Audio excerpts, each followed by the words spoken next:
ഇന്ന് ജയ്പൂരിൽ നടന്നിട്ടുള്ള CJPയുടെ പ്രൊട്ടസ്റ്റിനിടയിൽ CJPയുടെ ഫൗണ്ടർ ആയിട്ടുള്ള അഭിജിത്ത് ദീപകിന് നേരെ ആക്രമണം. അതിന്റെ വിഷ്വൽസ് നമുക്ക് ആദ്യം കാണാം. അതിനുശേഷം ഒരു അമ്മ 2.5 വയസ്സുള്ള കുട്ടിയെ കൂട്ടിട്ട് പ്രൊട്ടസ്റ്റിന്റെ സ്ഥലത്ത് വന്നിട്ടുണ്ട്. അവർക്ക് എന്താണ് പറയാനുള്ളതും കൂടി നമുക്ക് കേൾക്കാം. ആദ്യം തന്നെ അഭിജിത്ത് ദീപകിനെ അടിക്കുന്ന ദൃശ്യങ്ങൾ അത് നമുക്ക് ആദ്യം കാണാം. Something unfortunate has just happened at the Cockroach Janata Party's protest in Jaipur. In front of our eyes, we saw Abhijit Dipke, the founder of the Cockroach Janata Party, being slapped 3-4 times and being slapped very hard. We're going to show you that video that was caught on Peak TV's camera. We were there when Abhijit Dipke was entering, and let me tell you what exactly happened. Abhijit Dipke was entering from that gate. He was joining the protest at Shahid Smark here in Jaipur, and while he was entering, he was picked up by his followers on their shoulders.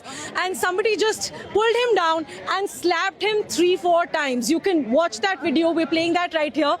And right after that, what we saw was, for a few seconds, personally it felt like a stampede-like situation, a very small stampede-like situation for sure. But it was scary for a moment because all of Abhijit Dipke's followers then tried to charge at that man who slapped him. And we were right there, so we could see that crowd suddenly turning in the opposite direction and running in that opposite direction. We're going to show you that video as well. So for a moment it was scary. The crowd was so angry. Many people in that crowd were so angry that they were trying to nab they were trying to get that man who slapped Abhijit Dipke. But the police managed to take him away. The police managed to contain the situation and not let the violence escalate. They took that man away. We don't know who he is. He still remains unidentified, but we know that the Jaipur police have taken him away. Now let me also tell you that even after this, Abhijit Dipke continued his protest. He's still continuing his protest. So this incident happened around 4:40. ഇവിടെ ഈ anchor പറയുന്ന കാര്യം ഇത്രയേ ഉള്ളൂ. അഭിജിത്ത് ഈ പ്രൊട്ടസ്റ്റിന്റെ പ്ലേസിലേക്ക് വന്നപ്പോൾ ആളുകൾ തോളത്ത് ഏറ്റ് മുന്നോട്ടേക്ക് സ്റ്റേജിലേക്ക് കൊണ്ടുപോകുന്നതിനിടയിൽ ഒരാൾ വിളിച്ച് താഴെയിടുകയും അഭിജിത്തിനെ 4 തവണയോളം മുഖത്തേക്ക് ആഞ്ഞടിക്കുകയും ചെയ്തിട്ടുണ്ട് എന്നുള്ള വിവരമാണ് പറഞ്ഞത്. എന്നാൽ ഇയാൾ ആരാണെന്ന് ഇതുവരെ ഫൗണ്ട് ചെയ്തിട്ടില്ല. ഇയാളുടെ ഐഡന്റിറ്റി ഇതുവരെ പുറത്തു വന്നിട്ടില്ല. ഇയാളെ പോലീസ് എന്ത് ചെയ്തിട്ടുണ്ട്? ജയ്പൂർ പോലീസ് പിടിച്ചുകൊണ്ട് പോയിട്ടുണ്ട്. 2 പോസിബിലിറ്റിയാണ് ഇവിടെ ഉള്ളത്. ഒന്നെങ്കിൽ അഭിജിത്ത് തന്നെ ഉണ്ടാക്കിയിട്ടുള്ള ഏർപ്പാടാക്കിയിട്ടുള്ള ഒരാൾ ഒരു ഡ്രാമ ക്രിയേറ്റ് ചെയ്യാൻ വേണ്ടി. രണ്ടാമത്തെ സാധ്യത എന്ന് പറയുന്നത് നമ്മുടെ സംഘി എന്ന് തന്നെയാണ്. കാരണം അഭിജിത്ത് ഈ കാര്യം ചെയ്യാനുള്ള സാധ്യത വളരെ കുറവാണ്. കാരണം അഭിജിത്തിന് അറിയാം ഇവിടെ ഇങ്ങനെ ഒരു സീൻ ക്രിയേറ്റ് ചെയ്താൽ അയാളെ എന്തായാലും എന്ത് ചെയ്യും? പോലീസ് കൊണ്ടുപോകും. അപ്പോൾ ഇതിന്റെ സത്യം പുറത്തു വരും. അതുപോലെ തന്നെ ചുറ്റുമുള്ളത് CJPയുടെ സപ്പോർട്ടേഴ്സ് ആണ്. അവർക്കൊന്നും ഇയാൾക്ക് നല്ല രീതിയിൽ അടികിട്ടും. അതുകൊണ്ട് തന്നെ അതിന് അഭിജിത്ത് മുതിരാൻ സാധ്യത വളരെ കുറവാണ്. പിന്നെയുള്ള സാധ്യത എന്ന് പറയുന്നത് നമ്മുടെ സംഘി തന്നെയാണ്. കാരണം ഇത് പൊളിക്കാൻ കുറച്ച് ദിവസങ്ങളായി സംഘികൾ പരമാവധി ശ്രമിച്ചുകൊണ്ടിരിക്കുന്നത്. അതിന്റെ ഇടയിൽ ഇതുപോലൊരു സീൻ ക്രിയേറ്റ് ചെയ്ത് കഴിഞ്ഞാൽ CJPയുടെ പ്രൊട്ടസ്റ്റേഴ്സ് എന്ത് ചെയ്യും? അവിടെ വലിയൊരു പ്രശ്നം ഉണ്ടാക്കും. അപ്പോൾ ആ പ്രശ്നത്തിലൂടെ എന്ത് ചെയ്യാം? ഇത് ഒരു പീസ്ഫുൾ പ്രൊട്ടസ്റ്റ് അല്ല എന്ന് അവർക്ക് തെളിയിക്കാം. അതിലൂടെ ഈ പ്രൊട്ടസ്റ്റിന് ഇനി മുതൽ അനുവാദം കൊടുക്കാതിരിക്കാൻ ശ്രമിക്കാൻ പറ്റും. അപ്പോൾ ആ ഒരു കാര്യമാണ് ഇവിടെ നടത്താൻ ശ്രമിച്ചിട്ടുണ്ടാവുക. കാരണം ഈ സംഘികൾക്ക് പിന്നെ ബോധം ബുദ്ധി ഇല്ലല്ലോ. കാരണം ചുറ്റുമുള്ളത് CJP പ്രൊട്ടസ്റ്റേഴ്സ് ആണ്. ഒന്ന് കൊടുത്തു കഴിഞ്ഞാൽ 10 കിട്ടും. എന്തോ ഭാഗ്യത്തിന് കിട്ടാത്തതാണ്. കാരണം അപ്പോൾ തന്നെ ജയ്പൂർ പോലീസ് വന്നിട്ട് എന്ത് ചെയ്തിട്ടുണ്ട്? ഇയാളെ തൂക്കിയെടുത്ത് കൊണ്ടുപോയിട്ടുണ്ട്. പക്ഷെ അവിടെ ഒന്നും സംഭവിക്കില്ല. കാരണം അത് സംഘിയാണെങ്കിൽ ഇന്ന് രാത്രിയോ അല്ലെങ്കിൽ നാളെ തന്നെ അയാൾ എന്ത് ചെയ്യും? വിട്ടയക്കും. ഇതുപോലൊരു മണ്ടത്തരം അഭിജിത്ത് ചെയ്യുമെന്ന് എനിക്ക് തോന്നുന്നില്ല. ഇതുപോലുള്ള മണ്ടത്തരങ്ങൾ സാധാരണയായി ചെയ്യാറ് നമ്മുടെ സംഘി കൂട്ടങ്ങൾ തന്നെയാണ്. അപ്പോൾ ഇതിന് പിന്നിലും അവർ തന്നെയായിരിക്കും. നോക്കിക്കോളൂ, ഇന്ന് രാത്രിയോ അല്ലെങ്കിൽ നാളെ രാവിലെയോ ജയ്പൂർ പോലീസ് പറയും ആ വ്യക്തിക്ക് വട്ടാണ്, അതിനുള്ള തെളിവുകളുണ്ട് എന്ന് പറഞ്ഞിട്ട് അയാളെ വെറുതെ വിടും. അതാണ് ഇനി സംഭവിക്കാനിരിക്കുക. ഇല്ലെങ്കിൽ അയാളുടെ പേരിൽ ചെറിയ എന്തെങ്കിലും പെറ്റി കേസോ മറ്റോ എടുത്തിട്ട് അങ്ങ് വെറുതെ വിടും. കാരണം സംഘികളാണെങ്കിൽ പിന്നെ ഒന്നും ചെയ്യാൻ പറ്റില്ലല്ലോ. സംഘികൾക്ക് ഇവിടെ പുതിയ വേറൊരു നിയമമാണല്ലോ ഇവിടെ നടന്നുകൊണ്ടിരിക്കുന്നത്. ഇനി നമുക്കൊരു അമ്മ, അതായത് 2.5 വയസ്സുള്ള മകളെയും കൂട്ടിയിട്ട് ഈ പ്രൊട്ടസ്റ്റ് നടക്കുന്ന ജയ്പൂരിലേക്ക് എത്തിയിട്ടുണ്ട് ഈ പ്രൊട്ടസ്റ്റിന്റെ ഭാഗമാവാൻ വേണ്ടി. ആ അമ്മക്ക് എന്താണ് പറയാനുള്ളത് എന്ന് നമുക്ക് കേൾക്കാം. I have a mother cockroach with me here at the Jaipur protest of the Cockroach Janata Party. Ma'am, tell us a little bit about yourself. Why are you here today?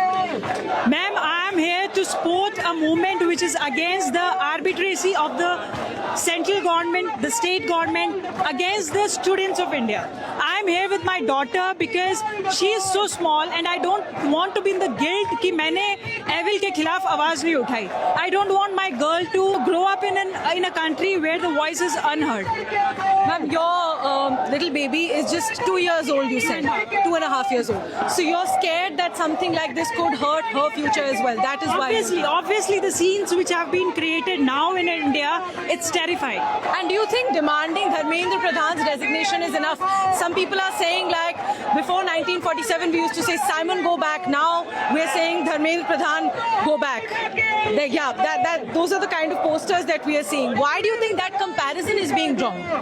Ma'am, there is no comparison. Today we are in a democracy and we must be proud of it. Still, if something like this has arisen, it is very much needed that we raise our voice and we go against the system so that we can have the changes. And before 1947 it was not the democracy, it's our own people who are doing injustice to us. So we are very much confident that if we raise the voice, they will improve their mistakes what they have done. Now, many people say that this is not a pure, genuine protest of students and people. It's a protest of politically motivated individuals. They have an agenda. What would you like to say to them? Cockroach Janta Party is a social movement, right? And in today's time, social media is the best platform where you can raise your voice and get heard. Agenda is only going against the wrongdoings which are happening in the government. अगर Cockroach Janta Party youth को excite कर सकती है, youth को provoke कर सकती है, तो it is a great movement and I support it thoroughly. So what do you do, ma'am, if I may ask? I am an educationist. I work as a branch head in a preschool. So recently we saw that one government school teacher who participated in the protest in Delhi got suspended and then her suspension was revoked.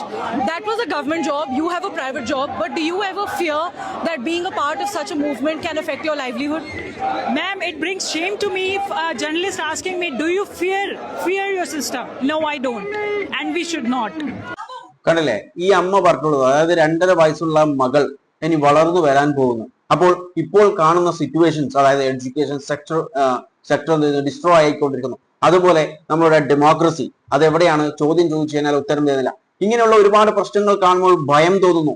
ഇങ്ങനെ ഒരു അവസ്ഥയിലേക്ക് എന്റെ മോള്, അതായത് ആ 2.5 വയസ്സുള്ള മോള് ഇനി വളർന്നു വരുമ്പോൾ എന്തായിരിക്കും എന്നുള്ളത്. അതുകൊണ്ടാണ് ഇപ്പോഴേ ഇതിൽ പങ്കെടുക്കുന്നത് എന്നാണ് ആ ഒരു അമ്മ പറഞ്ഞുള്ളത്. ആ അമ്മൻ്റോട് അതുപോലെ ചോദിച്ചിട്ടുള്ളത്, ഇതൊരു പൊളിറ്റിക്കലി മോട്ടിവേറ്റഡ് ആയിട്ടുള്ള ഒരു അജണ്ടയുള്ള ഒരു ഇതാണോ CJP എന്നാണ്. അതിന് അവർ പറഞ്ഞിട്ടുള്ളത് ഇതൊരു സോഷ്യൽ മൂവ്മെന്റ് ആണ്. അതായത് ഇപ്പോൾ ഇവിടെ നടന്നുകൊണ്ടിരിക്കുന്ന കാര്യങ്ങൾക്ക് എതിരായിട്ടുള്ള, അതായത് ഗവൺമെന്റിന്റെ ഉത്തരവാദിത്തമില്ലായ്മ.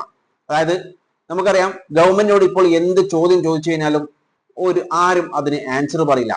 എത്ര പേപ്പേഴ്സ്, അതായത് ക്വസ്റ്റ്യൻ പേപ്പർ ലീക്കായി, CBSE കോൺട്രവേഴ്സി, അങ്ങനെ SSC കോൺട്രവേഴ്സി, ഇങ്ങനെ ഒരുപാട് കോൺട്രവേഴ്സീസ് ഉണ്ടായിട്ടും നമ്മുടെ ഗവൺമെന്റ് ഇതിൽ ആരും റെസ്പോൺസിബിലിറ്റി ഏറ്റെടുക്കുന്നില്ല.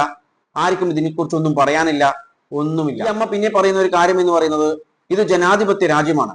അപ്പോൾ ഞങ്ങൾ തിരഞ്ഞെടുക്കപ്പെട്ടിട്ടുള്ള ആളുകളാണ് അവിടെ ഇരിക്കുന്നത്. അതുകൊണ്ട് തന്നെ ഞങ്ങൾ വോയിസ് റേസ് ചെയ്ത് കഴിഞ്ഞാൽ, ഞങ്ങൾ ശബ്ദം ഉന്നയിച്ചു കഴിഞ്ഞാൽ, ശബ്ദം ഉയർത്തി കഴിഞ്ഞാൽ അതിന് തീർച്ചയായും അവർ മറുപടി പറയും എന്നാണ് ആ ഒരു പ്രതീക്ഷയിലാണ് ഈ അമ്മ ഇവിടെ നിൽക്കുന്നത്. അത് മാത്രമല്ല, ഈ ജേർണലിസ്റ്റ് ചോദിച്ചിട്ടുണ്ടായിരുന്നു, ഇതുപോലെ അവരൊരു ടീച്ചറാണെന്ന് പറഞ്ഞു. ഒരു ഗവൺമെന്റ് ടീച്ചർ എന്ത് ചെയ്തിട്ടുണ്ടായിരുന്നു, ഡൽഹിയിൽ വെച്ച് ഇത് CJPയുടെ പ്രൊട്ടസ്റ്റിന് ഭാഗമാവുകയും എന്നാൽ അവർക്ക് സസ്പെൻഷൻ ലഭിക്കുകയും ചെയ്തിട്ടുണ്ടായിരുന്നു. അത് പിന്നെ റിവോക്ക് ചെയ്തു, പക്ഷെ സസ്പെൻഷൻ ലഭിച്ചിട്ടുണ്ടായിരുന്നു. അപ്പോൾ അങ്ങനെ ഒരു ഭയമുണ്ടോ എന്നാണ് ചോദിച്ചിട്ടുള്ളത്. അപ്പോൾ ഈ അമ്മ ചോദിച്ചിട്ടുള്ളത്, ഒരു ജേർണലിസ്റ്റ് ഒരു ഡെമോക്രാറ്റിക് കൺട്രിയിൽ നിന്ന് ഇങ്ങനെ ഒരു ചോദ്യം ചോദിക്കുന്നത് തന്നെ കേൾക്കുമ്പോൾ നാണക്കേട് തോന്നുന്നു എന്നാണ് ആ അമ്മ പറഞ്ഞുള്ളത്. പക്ഷെ ഇവിടെ ഈ ജേർണലിസ്റ്റ് ഇത് ചോദിക്കാനുള്ള കാരണം എന്താണ്? ഗവൺമെന്റിന്റെ പ്രവൃത്തി കൊണ്ടാണ്. കാരണം ഗവൺമെന്റ് അങ്ങനെയാണ് പ്രവർത്തിച്ചിട്ടുള്ളത്. ഇത് കൂടുതലായിട്ട് ഗവൺമെന്റിനെതിരെ സംസാരിക്കാൻ സാധിക്കുന്നില്ല. സംസാരിക്കുമ്പോൾ ഒന്നുകിൽ എന്ത് ചെയ്യും, അക്കൗണ്ട് ആണെങ്കിൽ, അതായത് ഇൻസ്റ്റാഗ്രാം സോഷ്യൽ മീഡിയ ആണെങ്കിൽ ആ അക്കൗണ്ട് സസ്പെൻഡ് ചെയ്യും, അതുപോലെ ഹാക്ക് ചെയ്യപ്പെടും, അങ്ങനെ പലതും. നമുക്കറിയാം CJPയുടെ അക്കൗണ്ട്സ് ഒക്കെ എന്ത് സംഭവിച്ചു എന്ന്. CJPയുടെ ഇൻസ്റ്റാഗ്രാം അക്കൗണ്ട് എന്തിട്ടുണ്ടായിരുന്നു, ഹാക്ക് ചെയ്തിട്ടുണ്ടായിരുന്നു. എക്സ് അക്കൗണ്ട് എന്ത് ചെയ്തിട്ടുണ്ടായിരുന്നു, സസ്പെൻഡ് ചെയ്തിട്ടുണ്ടായിരുന്നു. അതുപോലെ അവരുടെ വെബ്സൈറ്റ്, അങ്ങനെ ഒരുപാട് കാര്യങ്ങൾ. അതായത് ഗവൺമെന്റിനെതിരെ സംസാരിക്കാനേ സാധിക്കുന്നില്ല. അങ്ങനെ സംസാരിക്കുമ്പോഴൊക്കെ ഇതുപോലെ എന്തെങ്കിലുമൊക്കെ നടക്കുന്നുണ്ട്. ഇപ്പോൾ കണ്ടില്ല, പബ്ലിക്ലി അഭിജിത്ത് ദീപക്, അതായത് CJPയുടെ ഫൗണ്ടറിനെയാണ് തല്ലിയിട്ടുള്ളത്. നമ്മളത് മനസ്സിലാക്കണം. അതായത് ഭയന്ന് തുടങ്ങിക്കഴിഞ്ഞു. അതായത് BJP എന്ന് പറയുന്ന ആ ഒരു പാർട്ടി ഉണ്ടല്ലോ, അവരെന്ത് ചെയ്തിട്ടുണ്ട്, ഇപ്പോൾ യൂത്തിന്റെ ഈ ഒരു പ്രൊട്ടസ്റ്റ് ഓരോ സ്ഥലത്തായി പ്രൊട്ടസ്റ്റ് നടക്കുന്നതിനെ ആളുകൾ വർദ്ധിച്ചു വരുന്നുണ്ട്. അത് മാത്രമല്ല, നിങ്ങൾ ജയ്പൂർ പോലീസ് കൊടുത്തിട്ടുള്ള ഒരു ഇത് നിങ്ങൾ നോക്കണം. അതായത് പെർമിഷൻ കൊടുത്തരം പറ്റുള്ളത് 800 850 ആളുകൾ മാത്രമേ ഈ ഒരു പ്രൊട്ടസ്റ്റിൽ പങ്കെടുക്കാൻ പാടുള്ളൂ എന്നാണ്. അതിൽ കൂടുതൽ പാടില്ല എന്നാണ്. അത് മാത്രമല്ല, പിന്നീട് പറഞ്ഞിട്ടുള്ള 1-2 കാര്യങ്ങളും കൂടി ഉണ്ട്. അതായത് അതിൽ ഒന്നാമത്തേത് മര്യാദ പാലിക്കണം എന്നാണ് ജയ്പൂർ പോലീസ് പറഞ്ഞിട്ടുള്ളത്. രണ്ടാമത്തേത് സനാതന കൾച്ചർ ഫോളോ ചെയ്യണം എന്നും കൂടി പറഞ്ഞിട്ടുണ്ട്. അത് മാത്രമല്ല, മറ്റുള്ളവരെ കുറ്റപ്പെടുത്താൻ പാടില്ല എന്നും കൂടി ജയ്പൂർ പോലീസ് പറഞ്ഞിട്ടുണ്ട്. എപ്പോൾ ഈ CJPക്ക് പ്രൊട്ടസ്റ്റ് ചെയ്യാൻ പെർമിഷൻ കൊടുക്കുമ്പോഴാണ് ജയ്പൂർ പോലീസ് ഈ കാര്യങ്ങളൊക്കെ പറഞ്ഞിട്ടുള്ളത്. ഈ സനാതന കൾച്ചർ അല്ലെങ്കിൽ സനാതന ധർമ്മം എന്താണെന്നുള്ള കാര്യം നിങ്ങൾ ഓരോ ആൾക്കാർ എന്ത് ചെയ്യാം, അതിനെ ഡിഫൈൻ ചെയ്യാം. അത് നിങ്ങളുടെ ഇഷ്ടം. ഓക്കെ, അത് എന്താണെന്ന് വെച്ച് കഴിഞ്ഞാൽ, പക്ഷേ നിങ്ങൾ മനസ്സിലാക്കണം, നോർത്ത് ഇന്ത്യയിൽ പല ഫെസ്റ്റിവൽ നടക്കുമ്പോൾ, പ്രത്യേകിച്ചും ഹോളി നടക്കുമ്പോൾ, ഈ സനാതന കൾച്ചർ, ഈ സനാതന ധർമ്മം ആ സമയത്ത് അവിടെ ഫോളോ ചെയ്യാറുണ്ടോ ഇല്ലയോ എന്ന് ഈ പോലീസുകാർ നോക്കാറുണ്ടോ? ജയ്പൂർ പോലീസ്, ഉത്തർപ്രദേശ് പോലീസ്, ഏതെങ്കിലും ബീഹാർ പോലീസ്, ഏതെങ്കിലും പോലീസുകാർ അത് നോക്കാറുണ്ടോ? അല്ല അതിന്റെ പേരിൽ എന്തെങ്കിലും ആക്ഷൻ എടുത്തിട്ടുണ്ടോ? കാരണം ഒരുപാട് വീഡിയോ സോഷ്യൽ മീഡിയയിലുണ്ട്. അതായത് പെൺകുട്ടികളൊക്കെ പല അവരുടെ പ്രൈവറ്റ് പാർട്സിലൊക്കെ കയറി പിടിക്കുന്ന ഒരുപാട് വീഡിയോസ് ഉണ്ട് അവരുടെ പെർമിഷൻ ഇല്ലാതെ. എന്നിട്ട് അതിൽ ഒരാളുടെ പേരിൽ കേസ് എടുത്തിട്ട് നമ്മൾ കണ്ടിട്ടുണ്ടോ? ഇല്ല, കാണില്ല. കാരണം അത് എടുക്കില്ല. അതൊന്നും പാടില്ല.